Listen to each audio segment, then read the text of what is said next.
When life loses its meaning, what still keeps us standing? This question echoes within every human being, especially in the darkest moments of the soul. Today, we will delve into the story of a man who found meaning where everything seemed lost. Viktor Frankl. Get ready for a profound journey about pain, inner freedom, and the strength that comes from purpose. When everything is taken from us, can we still choose how to live? Viktor Frankl, a psychiatrist who lost everything in the Holocaust and yet discovered that the deepest freedom resides within us. Viktor Frankl was an Austrian psychiatrist and survivor of 4 Nazi concentration camps. He lost his parents, brother, and pregnant wife. But even surrounded by death and suffering, he chose to observe. Some prisoners succumbed to despair, others resisted, even with nothing. And there, in the horror of Auschwitz, the seed of his philosophy was born: Logotherapy. Why this difference? Why did some prisoners resist while others surrendered to death? He called the answer the meaning of life. Pain is inevitable, but suffering arises from the lack of meaning. After the war, Frankl wrote the book Man's Search for Meaning, read by millions around the world. Frankl developed logotherapy.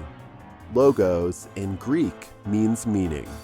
For him, the deepest impulse of the human being is not pleasure nor power, but purpose.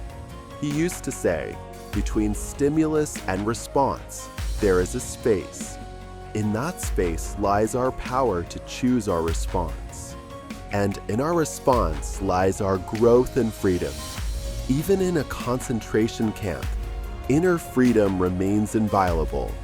Logotherapy invites us to ask, what is this for? Instead of, why me? Frankl states, life is potentially meaningful under any circumstances. Even in suffering, what gives meaning may be a mission, a loved one, or the courage to endure pain with dignity. For Frankl, even inevitable suffering can be a meaningful human task. She knew that death was approaching, but she smiled in front of the hospital window. Frankl recounts the case of a patient with terminal cancer who one day told him, "I am grateful for my suffering. I used to be a superficial woman. Now I have learned to see the sunset." Even on the brink of death, she had awakened to the beauty of life. Frankl did not romanticize pain. He respected it. And he stated, if suffering has meaning, it ceases to be suffering in the deepest sense. She was dying, but she felt that she had truly lived in the last days. This is the paradox of meaning. Sometimes it is not born from achievement, but from acceptance. Frankl recounts a prisoner who dreamed of a date, March 30th. He believed that on that date he would be released, and that gave him motivation, life, hope. But the day arrived and no release happened. On March 31st, the man died, not from hunger, not from violence, but from losing the sense of hope.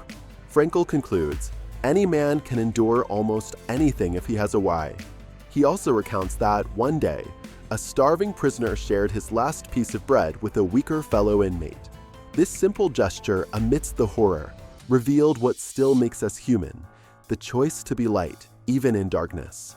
Frankl saw this as a form of spiritual resistance, a yes to life, even in the face of death. He wrote, "Man should not ask what the meaning of life is, but rather recognize that it is life that questions him." Pain is sometimes a call for transformation, a necessary crossing. When we lose everything, only who we are remains. And that is where the deepest freedom appears, in the choice not to give up. Now, a question for you. What is your why? What makes you get up on difficult days? What makes your soul vibrate even in the face of pain? Frankl teaches us that the meaning of life is not given ready-made. it is discovered. Sometimes in an act of love, other times in how we endure pain. The meaning is in how you choose to respond to life. Life, even in the worst circumstances, never ceases to have meaning. And perhaps your pain is asking for an answer, a gesture, a new perspective. If this message touched your heart, share it with someone who needs light. Comment, what is your why? And don't forget to subscribe to the channel to continue this journey with us. In the next episode, we will talk about Abraham Maslow and the path of self-actualization. Until then, remember, the meaning of life may be in your next step. Even amid pain,